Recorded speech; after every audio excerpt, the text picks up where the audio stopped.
Hola, hoy es el 10 de marzo del 2017. Nos acompañan para la videoconferencia semanal de LaRouche PAC. Mi nombre es Jason Ross y seré el anfitrión esta noche. Me acompaña en el estudio, felizmente, Michael Billington, uno de los editores del Executive Intelligence Review. Y quiero empezar inmediatamente este diálogo con Mike sobre cuál es la situación en el mundo en este momento y qué piensan los británicos sobre esto. Sí, yo pensé que iba a titular mi presentación ¿Por qué los británicos odian a Trump? Esto es muy importante. Lyndon LaRouche ha enfatizado que no vamos a ganar esta pelea a menos que la gente entienda que enfrentamos al Imperio Británico. Siempre hemos estado enfrentando al Imperio Británico.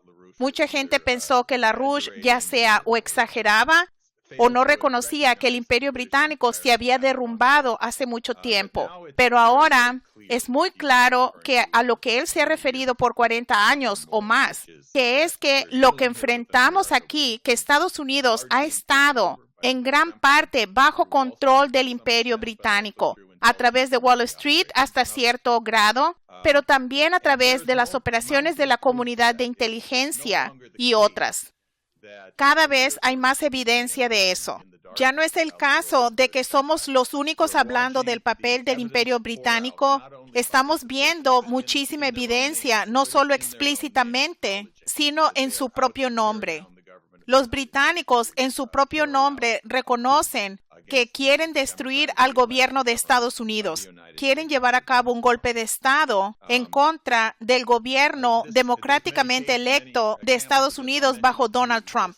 Hay muchos ejemplos de esto y les voy a mencionar unos cuantos para darles una idea. El periódico de Londres, The Guardian, acaba de crear una página de Internet que se llama La Resistencia Ahora, Resistance Now, que hace un llamado a todos los estadounidenses que están alarmados por los acontecimientos horribles en Estados Unidos, aquellos que están haciendo manifestaciones, que tal vez están arrojando bombas Molotov, que están dando información a los medios con historias sobre el control ruso de Estados Unidos. Por favor, escriban a nuestra página para recopilar toda esta información para el mejoramiento del conocimiento de la gente de cuán horroroso es Donald Trump. Por supuesto, esto hasta cierto grado empezó en la opinión pública con la publicación del famoso documento de 35 páginas del exagente del MI6, Christopher Steele, que publicó todas estas historias completamente locas e inventadas de cómo Donald Trump había sido chantajeado por los rusos debido a que lo encontraron retosando con prostitutas, orinando a las prostitutas y Dios sabe qué más. Christopher Steele, el exagente del MI6, fue contratado por el Partido Demócrata por la red de Obama y Hillary Clinton para llevar a cabo este fraude. Ellos lo hicieron. El FBI luego intervino para continuar con el proceso y efectivamente ofrecieron contratarlo y aparentemente le pagaron para algo. No estamos seguros sobre qué, pero entregaron este documento al FBI y a las otras agencias de inteligencia y ellos reconocieron que absolutamente no había evidencia para nada de esto. Sin embargo, lo filtraron y fue publicado en la prensa. Esto se convirtió en la base sobre la cual iniciaron esta cacería de brujas peor que la de McCarthy, intento de golpe de Estado, basado en la idea de que no solamente está equivocado o es incorrecto, sino directamente ilegal tener cualquier contacto con Rusia, lo cual es absolutamente absurdo. Como el propio Trump ha dicho muchas veces, es bueno ser amigo de Rusia. ¿Crees que queremos una guerra? Eso sería una guerra nuclear. ¿Eso es lo que están promoviendo? Tenemos una situación ahora donde Steele ha sido llamado, a pesar de que se ha desacreditado toda esta tontería, él potencialmente todavía va a dar una declaración ante el Congreso. Entonces, está el mismo FBI que filtró este material a los medios de comunicación, diciendo abiertamente que, de hecho, obtuvimos este material del GCHQ, que es el Cuartel General de Comunicaciones del Gobierno Británico, que es el equivalente al NSA. Así que esto es público, no es un secreto ya más. Los británicos están haciendo sus cosas y vamos a elaborar por qué. ¿Por qué odian tanto a Trump? Le voy a recordar a la gente que Helga Sepp-LaRouche, el 20 de enero, publicamos un artículo en la EIR llamado "La potencia extranjera que ha corrompido la política estadounidense es Londres, no Moscú". Y eso ahora está definitivamente demostrado. Hay algunos congresistas que están tomando esto muy en serio. El senador Grassley, uno de los senadores más veteranos, un republicano de Iowa, que es jefe del Comité de Justicia en el Senado, ha pedido al FBI que entregue toda su correspondencia, toda la inteligencia, cualquier tipo de documentos que tengan sobre sus conexiones con la inteligencia británica. Esto es importante. Voy a leer lo que dijo en su carta a Comey.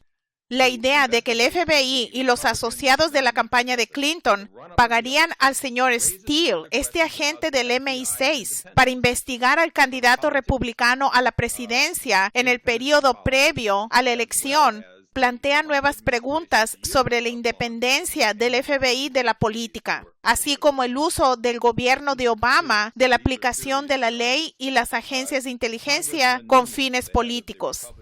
Esto es serio. Estos son cargos graves. El congresista Núñez, el jefe republicano del Comité de Inteligencia de la Cámara, ha convocado una audiencia el 20 de marzo que tendrá como testigos a James Comey del FBI, a Mike Rogers de la NSA, a John Brennan de la CIA y a James Clapper de la Inteligencia Nacional. Esto va a ser muy interesante porque esto es una traición. Estamos viendo la colaboración de un gobierno extranjero con capas corruptas de la comunidad de inteligencia para llevar a cabo un golpe contra nuestro gobierno electo. Estos son cargos extremadamente serios, son de tipo traicionero. Voy a mencionar otra cosa. ¿Interfirieron los rusos en nuestras elecciones? Supongan que esto fuera verdad, lo cual casi seguramente no es verdad, que Rusia de alguna manera estuvo involucrada en hackear los correos electrónicos del Comité Nacional Demócrata y de Podesta. Y si lo hicieron, ¿qué hicieron? Primero que nada, esto no es seguridad nacional. Estos son los correos electrónicos privados de un partido. No es un tema de seguridad nacional. Segundo, como lo dijo Robert Perry, un periodista investigador muy famoso, con mucha experiencia, quien es famoso por haber denunciado el fraude de Irán-Contra. Como él dijo, a cualquier periodista real se le caería la baba sobre el hecho de la publicación de estos documentos, como sea que se hayan publicado. Son verdaderos. Nadie está refutando que estos son de hecho los correos electrónicos que mostraron que el Partido Demócrata estaba ilegalmente, o al menos contra sus propias reglas, manipulando las elecciones para apoyar a Hillary Clinton contra Bernie Sanders y otras irregularidades graves. Todo es verdad, nadie lo niega. Esto no es una noticia falsa, esto es una verdadera noticia.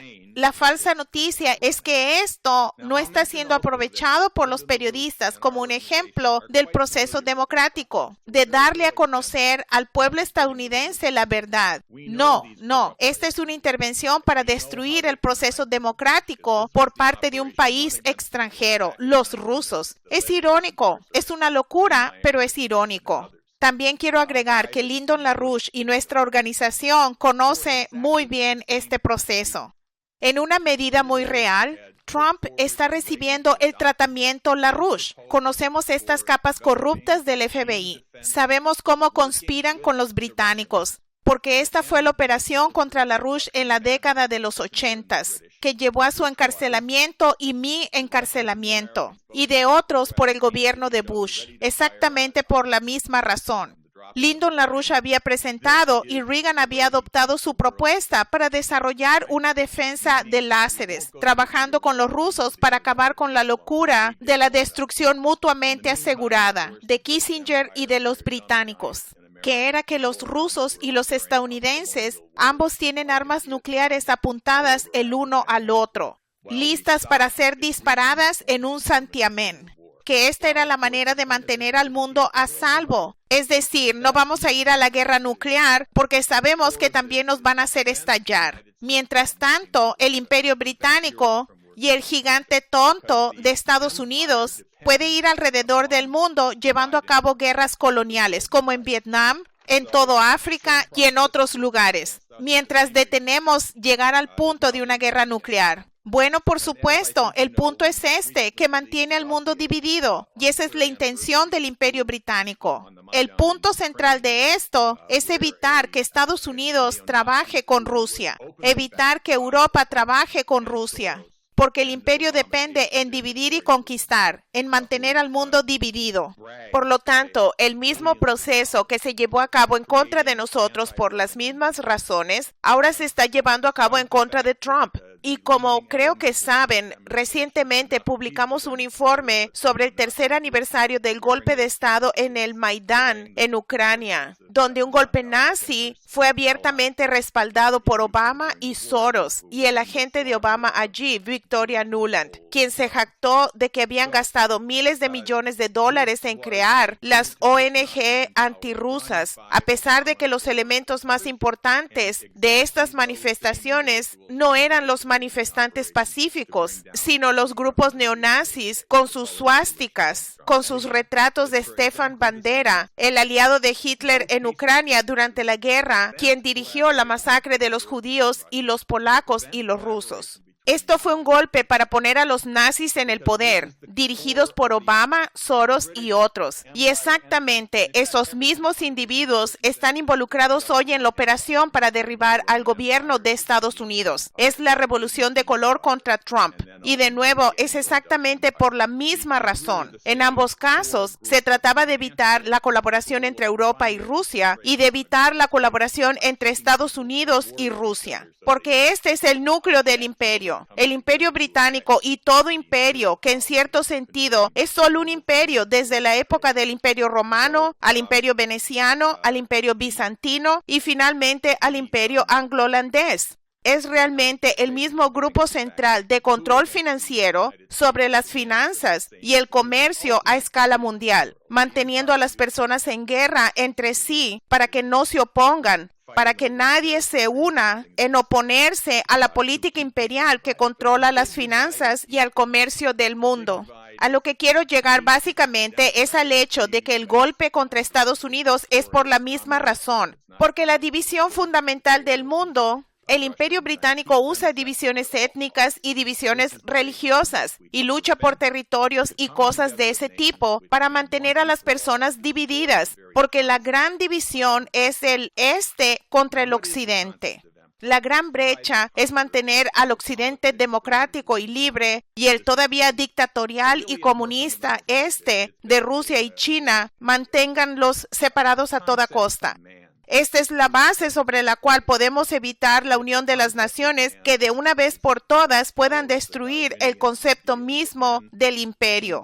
Ahora bien, ¿cuál es el concepto de imperio? Es dividir y conquistar. Es la geopolítica versus todos ganan. Esto es verdad, pero en realidad es más fundamental que eso. Es básicamente un concepto de hombre que es bestial por naturaleza. Es un concepto del hombre que sigue la idea darwiniana de que los humanos no son diferentes a los animales. Y la teoría de Darwin sobre cómo evolucionan los animales es también falsa.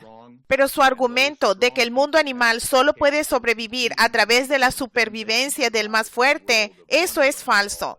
Pero sin embargo, él y sus amigos darwinistas, Spencer y otros, básicamente dijeron que esta es la naturaleza del hombre. Esta es la naturaleza de la sociedad humana, la supervivencia del más fuerte. Algunas personas nacen para ser fuertes y esas personas fuertes tienen que ser capaces de derrotar a las más débiles. Entonces pueden sobrevivir en un mundo de uno contra todos, un infierno existencialista de uno contra todos. Este es el núcleo del Imperio Británico. Ellos absolutamente rechazan cualquier concepto de que pueden haber fines comunes para la humanidad, de que puede haber una política donde todos ganan, como dice Xi Jinping, o un objetivo común para la humanidad, como le gusta llamarle Helga LaRouche. Si piensas sobre las ideas de Darwin sobre la evolución, esto es obviamente falso. En primer lugar, porque se basa en la idea de que las cosas evolucionan derrotando a alguien que te amenaza. Pero ¿de dónde viene viene la evolución, que causa el cambio en primer lugar, que entonces crearía la supervivencia del más fuerte. Esto no lo contestan. Y esto, por supuesto, es algo que el señor LaRouche ha tratado durante muchos años, utilizando especialmente al científico ruso Vernadsky, quien señaló que el universo biológico fue precedido antes de la vida, antes de las acciones bióticas, por un universo que, sin embargo, estaba evolucionando. ¿Qué lo hizo evolucionar? No era la supervivencia del más fuerte. ¿Fue la supervivencia del hierro contra el acero o el oro? Hay una legalidad del universo que tiende a moverse hacia concentraciones de energía cada vez más altas. La densidad del flujo energético, que crea un ambiente en el cual los principios del orden más alto pueden ocurrir, lo que condujo eventualmente al surgimiento de la vida con la clorofila. Y después, de la misma manera, a través de la evolución positiva, no una supervivencia negativa del más fuerte, sino un movimiento positivo hacia concentraciones cada vez más superiores de la habilidad, eventualmente con la aparición de los animales y especialmente la aparición del ser humano, de tener un aumento en la densidad relativa de la población basado en la capacidad superior de organizar al universo en torno a ciertos principios. Y mucho más importante, cuando se llega al nivel de la humanidad, estamos enfrentando con una especie capaz de escapar de la evolución biológica, escapar totalmente de incluso lo que Darwin observaba, porque nosotros, a diferencia de los animales, no estamos fijos. No tenemos que vivir dentro de los confines de la naturaleza y de la comida que nos es disponible, pero de hecho tenemos mentes. Somos capaces de ver el futuro. A diferencia de los animales, tenemos el poder creativo de descubrir las leyes del universo que nos permiten entonces organizar a ese universo para crear las condiciones donde tenemos niveles de vida cada vez mayores, con una mayor densidad de la población, etc. Y esto es lo que los británicos rechazan. Tal vez ellos lo acepten para sí mismos, para mantener su propio desarrollo, pero la idea de que, por ejemplo, el argumento malthusiano, otro genio británico lunático genocida, que alega que hay un límite a la población humana porque se nos van a acabar los recursos. Bueno, a nosotros nunca se nos acaban los recursos. Cada descubrimiento que hace el hombre, ya sea la electricidad de Benjamin Franklin, o la radiación de los Curie, o las reacciones nucleares como lo descubrió Einstein, cada uno de estos define lo que son nuestros recursos. El ejemplo que siempre hemos usado es con la fusión. El agua del mar se vuelve un recurso. Un recurso mejor es el helio 3 de la Luna, que puede ser el combustible de la humanidad prácticamente para siempre. Nosotros redefinimos nuestra existencia. Esta es la idea humana del hombre, contraria a esta idea imperial británica bestial del hombre, que justifica no solamente entre los pueblos, sino entre las naciones, el derecho a básicamente tener un sistema esclavista, un sistema imperial. Y como dije, para volver al lado político de esto, la división básica del Imperio Británico históricamente ha sido esta división del este contra el oeste. Rudyard Kipling, uno de esos genios de la era imperial británica, tenía un dicho famoso que era: el este es el este, el occidente es el occidente, y los dos nunca se encontrarán. Que estas son especies casi diferentes. Se puede hablar sobre especies inferiores, por supuesto, en Asia, según Rudyard Kipling, quien de hecho alabó al Raj británico por traer civilización a los indios. En las últimas semanas, Shashi Tharoor publicó un nuevo libro. Ustedes tal vez han escuchado de él. Es una personalidad muy importante, es un miembro del Parlamento en India, es un diplomático, es una persona muy educada que ha atacado a los británicos. Él acaba de publicar un libro que se llama El Imperio Vergonzoso. ¿Qué hicieron los británicos en India? Y él refuta, entre otras cosas, la idea de que los británicos por lo menos trajeron el servicio civil y la civilización a los atrasados indios. Tharoor indica que en el 1700, antes de que los británicos controlaran completamente a India, esta era la nación más rica del mundo. Tenía, según él, 27% del Producto Interno Bruto global, mientras que los británicos tenían 1.8%.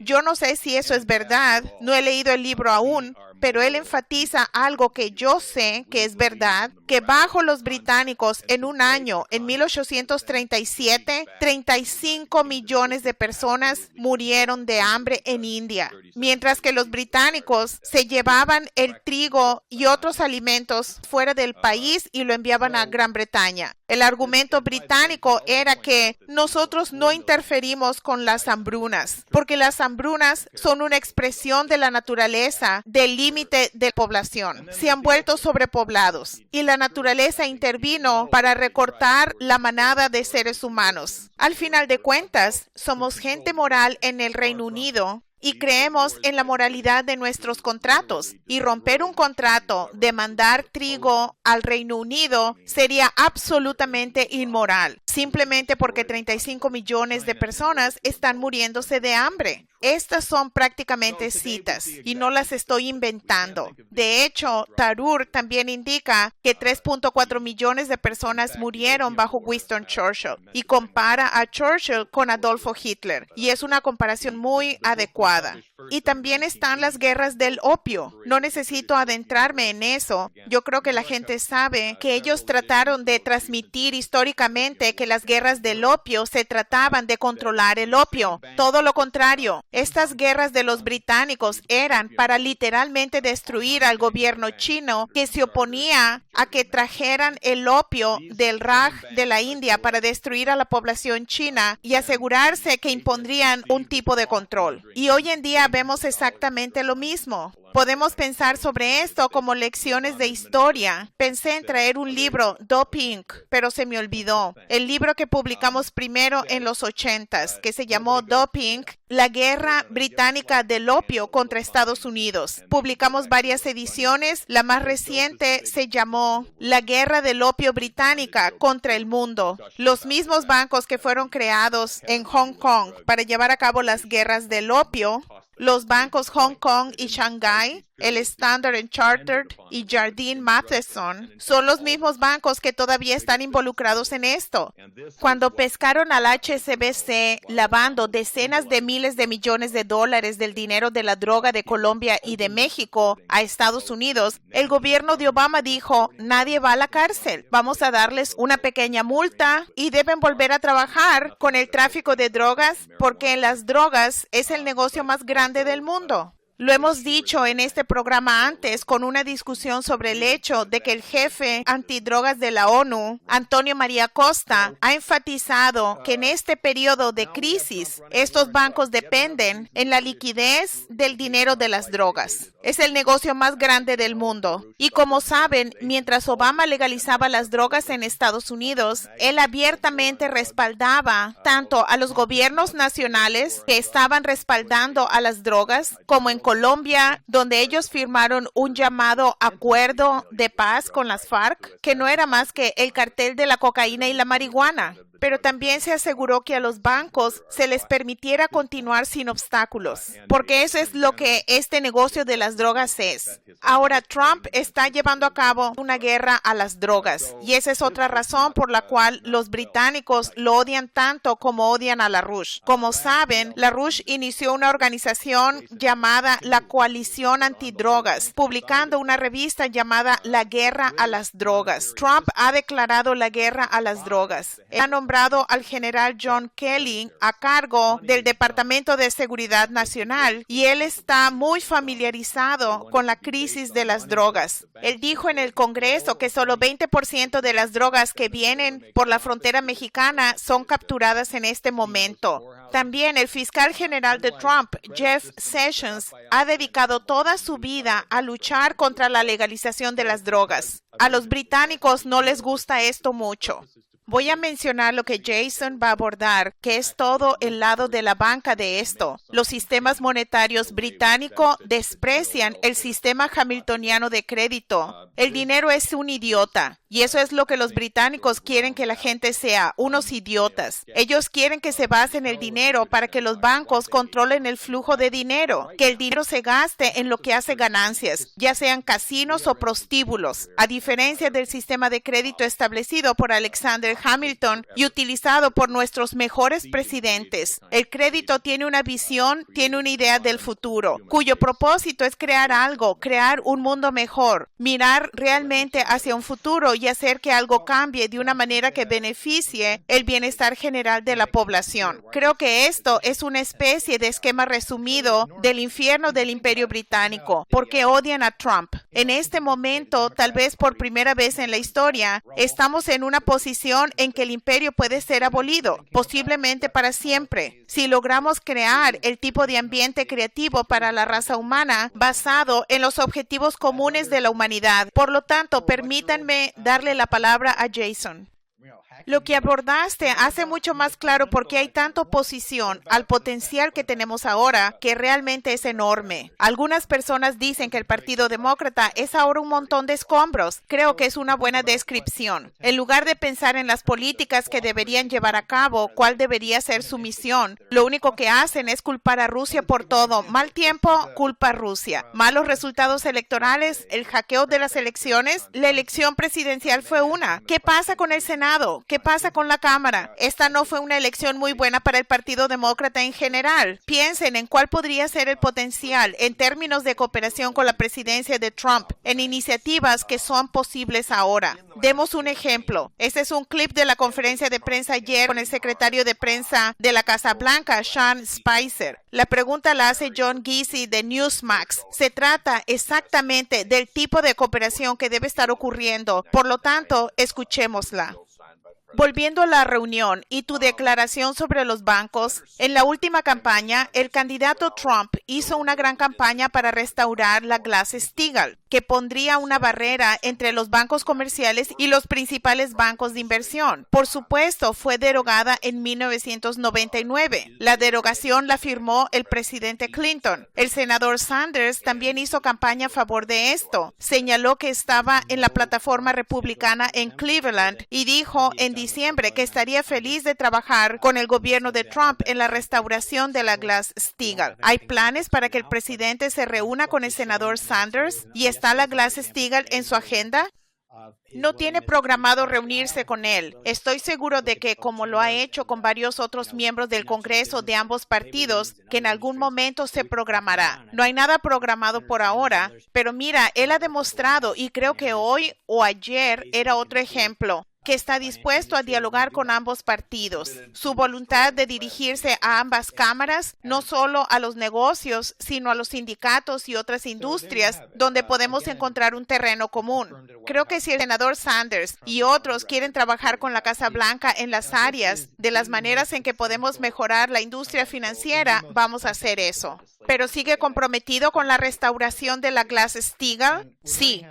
Así que aquí lo tienen. Una vez más, se ha confirmado en una conferencia de prensa en la Casa Blanca que Trump oficialmente apoya a la Glass-Steagall. Ahora, esta es la legislación más esencial para que nuestro país vuelva a tener la dirección correcta. Estamos muy felices aquí en LaRouche PAC. Acabamos de publicar una versión digital de un folleto sobre las 4 leyes de LaRouche y el futuro de Estados Unidos en la ruta de la seda. Podemos echarle un vistazo ahora. También se está preparando como un folleto impreso para distribuir en el país en decenas de miles. Lo que hemos logrado presentar aquí es una introducción, un desglose de dónde estamos en el mundo en este momento, junto con un informe detallado de todo el programa de las 4 leyes de LaRouche. El señor LaRouche, en junio del 2014, emitió una declaración política, las 4 leyes para salvar a Estados Unidos ya, y dijo que no es una opción, sino una necesidad inmediata. Cuando miramos estas leyes y miramos el concepto que las guía en general, vemos que hay una idea de lo que es ser un ser humano. Esa es la clave de esto. Esto es lo que el señor LaRouche discute al final, después de establecer qué son las 4 leyes. Él describe la visión de Bernatsky, que es la propia opinión de LaRouche, de lo que es ser un ser humano, sobre el hombre y la creación. Él establece que hay un concepto que se tiene que entender cuando se piensa en la economía desde el punto de vista humano. Como Mike mencionó, los recursos para los seres humanos no son algo que descubrimos en la naturaleza, como una vaca en busca del pasto o algún trébol para comer. Nosotros creamos los recursos. Somos la única especie en la Tierra que crea los recursos. De hecho, la mayoría de los recursos que aprovechamos hoy, la mayoría de los recursos de los que dependemos, la mayor parte del ambiente en que vivimos es un ambiente creado por los humanos. Son recursos creados por los humanos. Piensa en todo lo que dependemos diariamente. Piensa en la electricidad, en los materiales con los que entras en contacto. Estos son, en su mayor parte, no son de ninguna manera algo natural, en el sentido de que no son naturales a un organismo biológico como los seres humanos. Es decir, no son recursos, digamos, un grupo de chimpancés o algo así. La electricidad que creamos utilizando el carbón, una roca en el suelo que convertimos en energía que podemos transmitir en los cables y traer a los hogares y a las empresas y las fábricas para crear movimiento, para llevar la luz, las comunicaciones, el calor, el enfriamiento, todas estas cosas. Este es un recurso que creamos. El recurso de uranio, la roca en el suelo, es ahora una fuente de poder increíble. Los materiales que utilizamos, los metales, sustancias que nunca existen en ninguna parte de la Tierra, excepto cuando las creamos. Los plásticos son creados del petróleo. No encuentran plástico en la corteza de la Tierra en ninguna parte. Uno encuentra el petróleo. Nosotros creamos los plásticos. El aluminio, el metal, no existe en este planeta, excepto quizás en un meteorito. Aluminio es puramente una creación humana. Nada de eso, ni una onza existe en la corteza de la Tierra. Entonces creamos los recursos. Cuando operamos económicamente de la manera que es característica de la especie humana en su conjunto, durante un largo tiempo histórico, durante el tiempo económico, podemos tener un tremendo desarrollo y remodelar nuestra relación con la naturaleza. Para ello, hay algunos pasos que se requieren, algunos aspectos de la legislación y algunas propuestas políticas específicas. Este folleto que tenemos sobre el papel de Estados Unidos en la ruta de la seda, aquí examinamos los 4 aspectos de las 4 leyes de LaRouche. Así que primero, el primer paso es restaurar la Glass-Steagall. Esta es la ley esencial que escucharon que se planteó en la pregunta en la conferencia de prensa de la Casa Blanca. Esta era la política de Roosevelt, que separó a los bancos en bancos comerciales y bancos de inversión, haciendo posible que los préstamos fueran a la economía real de una manera segura, donde los bancos solo se dedicaban a préstamos típicos e hipotecas y este tipo de cosas, y no a la inversión especulativa. Cuando los bancos hacen eso, el gobierno puede asegurarlos. Con la Glass-Steagall restablecida, haremos posible obtener financiamiento para proyectos a largo plazo. Como indican las gráficas de esta sección, hemos tenido una cantidad tremenda, billones de dólares, creo que 4.5 billones de la Reserva Federal y tanto o más del Banco Central Europeo. Se ha creado e invertido enormes cantidades de dinero en el sistema bancario y casi nada de él va a la economía real. Por lo tanto, si tratamos de financiar una recuperación económica, si tratamos de hacer crédito disponible para los proyectos a largo plazo, como la reconstrucción de las presas que están en mal estado en todo el país, como iniciar la construcción de una red nacional de trenes de alta velocidad, estos son proyectos que cuestan billones. Ahora, billones de dólares se han invertido en el sistema bancario y no han ido a ninguna otra parte. El dinero solo entra. Con la Glass-Steagall hacemos posible que el sector bancario actúe de nuevo a largo plazo y nos desconectemos de la bancarrota de estos bancos. En este momento, todo el sector bancario está estallando. Aparentemente un poco más en Europa que aquí, pero es un secreto a voces. Este sistema bancario morirá pronto. ¿Qué lo reemplazará? ¿Y cuál será la base de la forma en que operará el nuevo sector bancario? Eso nos lleva a la segunda ley, la creación de un nuevo Banco Nacional. Los principios de Alexander Hamilton, lo que Alexander Hamilton hizo como base para la economía, y en el folleto digital puedes encontrar enlaces donde puedes leer por ti mismo los principales informes de Alexander Hamilton al Congreso. Están disponibles. Estas son cosas que son un verdadero punto importante del método económico. Aquí mostramos la forma en que un nuevo Banco Nacional operaría. Esto es realmente crucial. Para ser posible tener inversiones a largo plazo en los billones de dólares, necesitamos un nuevo enfoque.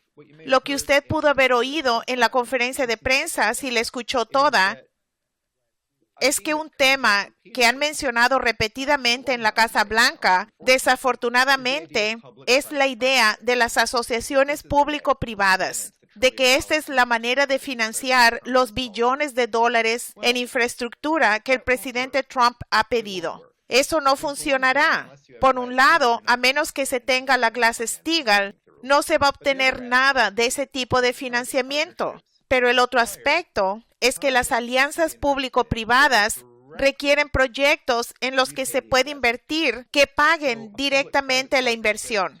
Así, una asociación público-privada puede rehacer el aeropuerto La Guardia, las terminales allí. Muy bien, tal vez ese es el tipo de cosa que podría traer financiamiento. Pero ¿qué pasa con los proyectos que no van a pagar por décadas? ¿Qué pasa con una red nacional de trenes de alta velocidad? ¿Qué pasa con la construcción de nuevas plantas de energía? ¿Qué pasa con la inversión en la investigación a largo plazo y el desarrollo, así como el programa espacial? Estos son los tipos de cosas donde, como no se pagan directamente, hay un papel específicamente único que debe jugar un sistema bancario nacional, donde el aumento de la productividad de la nación en su conjunto es el pago, por así decirlo, al dirigir las inversiones en formas que hacen que toda la economía sea más productiva. Realmente no hay costo para la construcción de la infraestructura. El ferrocarril transcontinental de Estados Unidos costó algo en términos del esfuerzo físico requerido para construirlo, pero el pago de esa inversión fue la nueva economía que creó. La nueva nación que creó, donde se podía viajar de costa a costa en menos de una semana. Lo contrario a las 3 semanas que habría tomado antes de eso, potencialmente bajando a Panamá, cruzando por tierra y luego continuando en barco de nuevo hasta la costa oeste de Estados Unidos. En su lugar, tener un enlace ferroviario cambió la nación socialmente, la cambió económicamente de una manera profunda. Ahora podían tener lugar los procesos. La economía fue posible. Hubo acceso a los suministros, a los materiales y a los mercados y a las ideas y a la infraestructura. Eso se expandió. Así que a través de un sistema bancario nacional, hacemos posible atraer el tipo de crédito que potencialmente existe, dirigiéndolo a proyectos que tengan un beneficio y un reembolso a largo plazo. Y no estamos atados a buscar maneras de directamente monetizar esos proyectos, que es el defecto esencial de una perspectiva de asociación público-privada. A menudo, lo que estas cosas hacen es hacer dinero de los programas ya existentes mediante la privatización de ellos y obtener el peaje u otros ingresos de ellos. Por lo tanto, necesitamos un nuevo Banco Nacional. Es muy poco el billón de dólares que el presidente Trump mencionó. Me reuní hace un par de semanas con un líder de la Sociedad Estadounidense de Ingenieros Civiles. Era el día después del informe del Estado de la Unión en el que Trump había reiterado este llamado por $1 billón. Este ingeniero dijo, no es nada comparado con lo que necesitamos. La Sociedad Estadounidense de Ingenieros Civiles ha publicado su informe de que necesitamos 3.6 billones de inversión para el 2020, y eso sin tener en mente algo así como una nueva red de alta velocidad que es solo para reparaciones y hacer que nuestra infraestructura esté en buena forma. Por lo tanto, con las enormes cantidades involucradas, esto no es algo que haremos que algunas personas den algunos préstamos a tasas de interés que podamos pagar. va a ser a través del crédito nacional en el modo hamiltoniano y mostramos cómo hacer que eso suceda.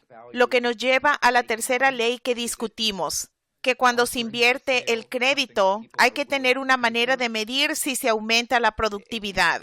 ¿Cuál es la norma para la productividad en una economía? ¿La norma del valor económico es ganar dinero? ¿Se ofrece para la venta algo que la gente está dispuesta a pagar? No puede ser. La gente paga todo tipo de cosas inútiles. La gente comete errores cuando gasta dinero.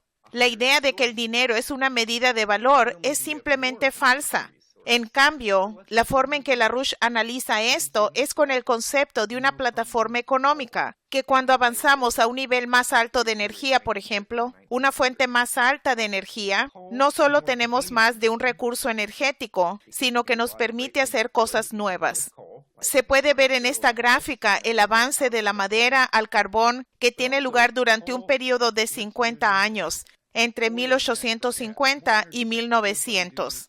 El carbón es más conveniente que la madera porque se pueden hacer muchas grandes cosas con la madera que no se pueden hacer con el carbón, como hacer muebles o una casa. No se puede construir una casa de carbón, pero también el carbón nos deja hacer cosas nuevas. El petróleo y el gas natural son más densos en energía, nos permiten hacer cosas nuevas. El motor de combustión interna, la electricidad, el vuelo. No se puede tener un avión que funcione con carbón. Y ciertamente no va a haber un avión que funcione con madera. Luego, el potencial que podría haber en el presente, la fisión, la fusión, mayores niveles de energía que son miles, realmente 100,000 veces más poderosos que el poder que está disponible en los enlaces químicos.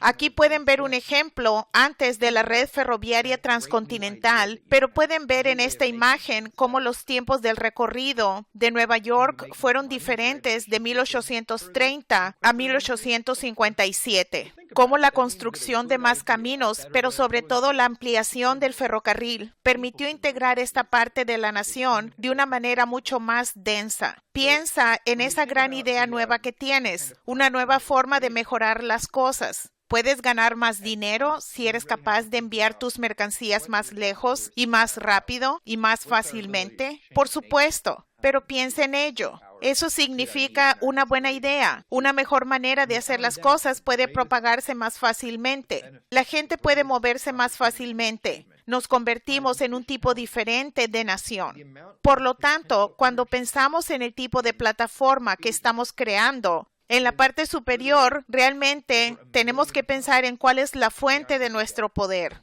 cuál es nuestra capacidad para cambiar la naturaleza, para satisfacer nuestras necesidades y nuestras aspiraciones para el futuro. Y sin duda, el mayor beneficio, la mayor oportunidad para este logro radica en el poder de la fusión. La cantidad de energía potencial en la fusión es literalmente más de 1,000,000 de veces más allá de lo que se obtiene en la energía química. Esto no es algo que mejorará con mejores eficiencias, con mejores turbinas de gas o algo así. Es solo la diferencia entre los enlaces de los electrones que unen una molécula frente a lo que está sucediendo en el núcleo de un átomo que lo mantiene unido. La cantidad de energía en el núcleo de un átomo es simplemente más de 1,000,000 de veces mayor que los enlaces eléctricos que mantienen unida a la molécula. Así como Mike lo mencionó, el deuterio en el agua del mar se convierte en un recurso. Se convierte en un combustible de la fusión. Se convierte en un combustible de la fusión muy disponible. A diferencia de todos los tipos de geopolítica que vemos hoy con el acceso a los recursos energéticos. Ese poder para ser una especie verdaderamente espacial que solo se obtiene con el poder de la fusión. Si te lleva meses y meses llegar a Marte, no es realmente algo que tienes bajo control. Si es imposible desviar un asteroide que va a destruir toda la vida en la Tierra porque no se puede llegar a él de manera oportuna, piensa en el valor esencialmente infinito de haber desarrollado la fusión. Entonces, lo que cubrimos aquí es en el fondo una idea de lo que es ser un ser humano. Concluimos sobre la comprensión de lo que es esa identidad humana, ¿Qué es la creatividad y cómo se ha atacado? Los ataques británicos que Mike acaba de mencionar, que se ven explícitamente en los campos de la política o en la guerra del opio, en campos como el militar o la economía.